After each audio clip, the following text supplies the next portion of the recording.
வணக்கம். வாழ்க வளமுடன். மகாகணபதியின் கிருப்பையினாலும் குரு கடாட்சத்தினாலும் அம்பாளின் பரமானுகிரகத்தினாலும் 61வது ஸ்லோகம். ஸ்லோகத்தை பார்க்கறதுக்கு முன்னாடி எல்லோரும் இந்த சேனலை சப்ஸ்கிரைப் பண்ணியிருப்பீங்கன்னு நினைக்கிறேன். எல்லோரும் அதை லைக் பண்ணணும், நிறைய பேருக்கு ஷேர் பண்ணணும். நல்ல விஷயங்கள் 4 பேரை சென்று அடைய வேண்டுங்கிற உயர்ந்த நோக்கம் எல்லாருக்கிட்டையும் இருக்கணுங்கிறது அடியனுடைய ஒரு அபேட்சை. ஸ்லோகம் நம்பர் 61. பஞ்சப்ரேதாசனாசீனா பஞ்சபிரம்மஸ்வரூபிணி சின்மயி பரமானந்தா விஜான கணரூபிணி. அது முக்கியமாக கவனிக்க வேண்டியது பஞ்சப்ரேத ஆசனசீனா. பஞ்சப்ரேதா சனாசீனான்னு நமக்கு அதில் கேட்கக்கூடாது. நம்ம படிக்கும்போது ஃபஸ்ட்டு அந்த ப்ரொனன்சியேஷன் நமக்கு ஃபஸ்ட்டு புரியணும். பஞ்சப்ரேத ஆசனாசீனா பஞ்சப்ரேதாசனாசீனா பஞ்சபிரம்மஸ்வரூபிணி சின்மயி பரமானந்தா விஜான கணரூபிணி. எல்லாமே தனித்தனி நாமாக்களாக வரக்கூடியது. பஞ்ச பிரேத ஆசன ஆசீனா இவ்வளோ இருக்குது அந்த இடத்துல. பஞ்ச பிரேதங்கள் அப்படின்னு சொல்லிட்டு இங்கே பார்த்தோம்னாக்கா, பிரேதம்னா நம்ம முதல்ல எந்த தேவியனுடைய சிம்ஹாசனத்தை தேவி அமர்ந்திருக்கக்கூடிய அந்த மஞ்சத்தை பற்றி குறிக்கக்கூடிய நாமாக்கள். பிரம்மா, விஷ்ணு, ருத்ரன், ஈஸ்வரன், சதாசிவன், இப்படி இந்த 5 பிரம்மங்களில் மடியில், அதாவது அவர்களால் அமைக்கப்பட்ட அந்த மஞ்சத்தில் அமர்ந்திருப்பவள் அப்படின்னு ஒரு அர்த்தம். இன்னொரு அர்த்தம், தேவி தன்னுடைய 5 தொழில்கள், முத்தொழில்கள் தானே இது வரைக்கும் பார்த்துருக்கோம். அப்படின்னா நம்ம இனிமேல் தெரிஞ்சுக்கணும். படைத்தல், காத்தல், அழித்தல், திரோதானம், அனுகிரகம். படைத்தல், காத்தல், ஒடுக்குதல்னு வச்சுக்கலாம். அழித்தல், சம்ஹாரம் எல்லாம் ஒரே அர்த்தத்தில் வரக்கூடியதான். திரோதானம், அனுகிரகம், இந்த 5 தொழில்களையும் புரிவதற்காக அவரவர்கள் தேவியிடமிருந்து, அதாவது இந்த பிரம்மத்துக்கிட்டேருந்து, பிரம்மத்திலே லயித்து, அதிலே லயித்து போவது தான். அப்போது அவர்கள் லயமாகும் இடம். அப்படி லயிக்காமல் இந்த மகாபிரளயம் வரும்போது அவர்கள் வேறவாக மாறும்போது அப்படின்னா ஒரு இடத்தை விட்டு இன்னொரு இடத்திற்கு அந்த யதாஸ்தானம் மாறுவதுன்னு சொல்கிறோம் இல்லையா, அதற்கு தான் அப்போ பஞ்ச பிரேத. பிரேதம்னா அதில் லிட்ரலி மனுஷங்க இறந்து போனால் பிரேதம்னு சொல்கிறோமே, அந்த மாதிரி நினச்சிக்க கூடாது. இந்த இடத்துல தேவியோடு சேர்ந்திருக்கும்போது அவர்கள் சக்தியோடு இருக்கக்கூடியவர்களாகவும், தேவி இல்லாமல் இருக்கும்போது சக்தி அற்றவர்களாக இருப்பதாலும் அவர்களுக்கு பிரேதம்னு இந்த இடத்துல பஞ்ச பிரேத ஆசன ஆசீனா. ஸோ படைப்பதற்கு பிரம்மாவும், காப்பதற்கு விஷ்ணுவும், ஒடுக்குவதற்கு சம்ஹாரம் செய்வதற்கு ருத்ரனும், திரோதானம் மறையிறது இல்லையா. அந்த வாழ்க்கையில் மறதின்னு ஒன்று இல்லாமல் போச்சுனாக்க மனுஷனுக்கு பைத்தியம் பிடிச்சிரும் அப்படின்னு ஆராய்ச்சிகள் சொல்கிறது. அப்போது எல்லா காரியங்களும் நமக்கு மறந்து போகிறதுனால தான் நம்ம என்ன பண்ணுறோம், வாழ்க்கையை முன்னாடி போகிறதுக்கு நமக்கு ஒரு ஹேதுவான ஒரு பாதை அமையப்படுது. அதனால் இந்த திரோதானம், இந்த உலகத்தில் நடக்கக்கூடிய அந்த நிகழ்ச்சிகளை எல்லாம் ஒரு க்ஷணம் அப்படியே மாயையாக கண் முன்னாடி மறைச்சி கொடுக்கக்கூடியது தான் அந்த ஈஸ்வரன். அதுக்கப்புறம் சதாசிவன். இது எல்லாம் 4 அடுத்தடுத்த ஸ்டெப்பு முடியும் போது இந்த ஜீவன்களை அனுகிரகம் செய்பவர் சதாசிவன். அப்போது பிரம்மாவும், விஷ்ணுவும், ருத்ரனும், ஈஸ்வரனும் 4 கால்களாகவும், ஒரு கட்டில் ஒரு மஞ்சம்னு எடுத்தோம்னா இவர்கள் 4 பேரும் 4 கால்களாகவும், அந்த சதாசிவன் என்பவர் அதனுடைய மஞ்சத்தினுடைய பலகையாகவும், அதன் மேலே தேவி அமர்ந்து கொண்டிருக்கின்றாள். அப்போது மற்ற 4 கால்களாகும்போது சதாசிவன் அதனுடைய மேல் பலகையாக மாறுகின்றார். அப்போ அவர்கள் எல்லாரும் தத்தம் அந்த அவரவர்களுடைய நிலையை விட்டுவிட்டு தேவியிடம் லயமடைய கிளம்பி சென்றவர்களாக இருக்கிறதுனால் அவர்கள் பிரேதர்கள் அப்படின்னு சொல்லிட்டும் ஒரு அர்த்தம் உண்டு. பஞ்ச பிரேத ஆசன ஆசீனா. பஞ்ச பிரம்மஸ்வரூபிணி. தேவி 5 பிரம்மங்களின் வடிவாக இருக்கின்றாள். இப்போ தான் பார்த்தோம், இதுக்கு முன்னாடி இருக்கிற நாமாவில் பிரம்மா, விஷ்ணு, ருத்ரன், ஈஸ்வரன், சதாசிவன், இவர்கள் 5 பேருமே பஞ்ச பிரம்மங்கள். அப்போ இவர்களுடைய அந்த அவர்கள் இருக்கக்கூடிய அந்த மஞ்சம் ஆசனமாக கொண்டு தேவி விளங்குகின்றாள்னு பார்த்தோம். இப்போ பரமேஸ்வரனுடைய 5 நிலைகளான ஈசான, தத்புருஷ, அகோர, வாமதேவ, சத்யோஜாத அப்படின்னு சொல்லக்கூடிய 5 வடிவாகவும் தேவிதான் விளங்குகின்றாள். அப்படி மகாவிஷ்ணுவுக்கு பார்த்தோம்னாக்க நாராயணன், வாசுதேவன், பிரத்யும்னன், அனிருத்தன், சங்கர்ஷன் அப்படின்னு சொல்லக்கூடிய 5 வடிவங்களாக இருப்பவளும் தேவிதான். அதற்கப்புறம் இன்னொரு இதில் பார்த்தோம்னாக்க க்ஷேத்திரஜன், பிரகிருதியாக பார்த்தோம்னாக்க பிரகிருதி, புத்தி, அகங்காரம், மனஸ் அப்படின்னு சொல்லக்கூடிய இந்த 5 வடிவங்களாகவும் தேவிதான் இருக்கின்றாள் அப்படின்னு அர்த்தங்கள் இருக்குது. ஸோ இந்த பஞ்சபிரம்மஸ்வரூபிணிக்கு 4-5 அர்த்தங்கள் இருக்கின்றது. ஸோ முக்கியமாக அந்த படைத்தல், காத்தல், அழித்தல், திரோதானம் அண்ட் அனுகிரகம், அந்த பஞ்சபிரம்மங்களின் வடிவாக இருக்கக்கூடியவள் தேவி. சின்மயி தேவி சித்தாக, பேரறிவாக இருக்கக்கூடியவள், ரொம்ப ஸ்பெஷலாக இருக்கக்கூடிய, தனித்த பேரறிவுன்னு சொல்கிறோம் இல்லையா, அந்த பேரறிவாக இருக்கக்கூடியவள். பேரறிவுனாக, சிற்றறிவுனாக நாம் இந்த பொறிகளின் வழி, பொறினாக இந்த இடத்துல நம்முடைய இந்திரியங்களின் வழியாக நாம் செய்யக்கூடிய, அதுதான் நம்முடைய அறிவாக நாம் எடுத்துக்கிறோம் இல்லையா. கண்களால் பார்ப்பது, காதால் கேட்பது, மூக்கால் நுகர்வது அப்படின்னு இந்த 5 இந்திரியங்களும் செய்யக்கூடிய இந்த ஒரு வேலைகள், அதன் மூலம் அறியக்கூடிய அறிவு தான் நம்முடைய அறிவாக, அதுதான் உலகம் அப்படின்னு நம்ம நினச்சிக்கிறோம்.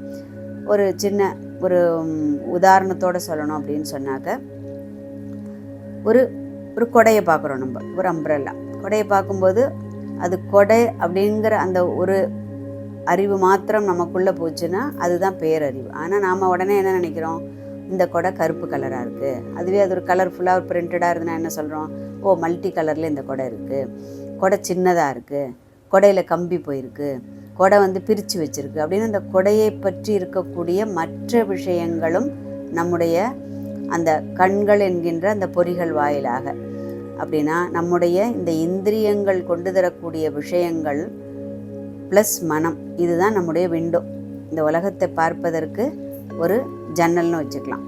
அப்போ இது கொண்டு தரக்கூடிய விஷயங்களை வச்சு அதுதான் உலகம் அப்படிங்கிற ஒரு ஒரு கட்டுப்பாட்டுக்குள்ளே, ஒரு வரம்புக்குள்ளே வந்துடுறோம் இல்லையா, அதுதான் நம்முடைய அறிவு. பட் தேவியினுடைய அறிவானது அதை எல்லாவற்றையும் கடந்த ஒரு பேரறிவு, உள்ளதை உள்ளபடி அறியக்கூடிய பேரறிவாக, எங்கும் வியாபித்து கிடக்கக்கூடிய பேரறிவாக, இந்த புலன்களினால் கட்டுப்படாத தேவியை அதுக்குள்ளே கட்டுப்படுத்த முடியுமாங்கிறதுக்கு நிறையா நாமாக்கள் பார்க்குறோம். அது மாதிரி தேவியனுடைய இந்த நாலேஜ், சுப்ரீம் நாலேஜ்னு பார்க்குறோம் இல்லையா, அப்படி அந்த பேரறிவாக, சித்தாக விளங்கக்கூடியவள் தேவி.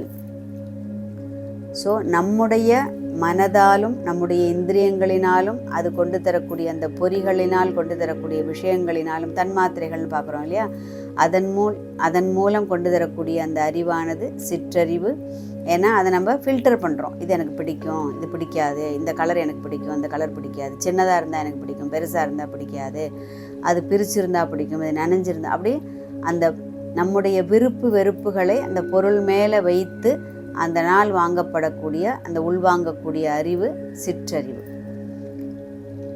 குடைனா குடை மாத்திரம்தான், அதற்கு உள்ளேயோ அதற்கு வெளியோ அதற்கு மேலேயோ இருக்கக்கூடிய விஷயங்கள் இல்லாமல், அந்த ஃபில்டர் இல்லாமல் உள்ளதை உள்ளபடி அறியக்கூடிய அந்த பேரறிவாக இருக்கக்கூடியவள் தேவி.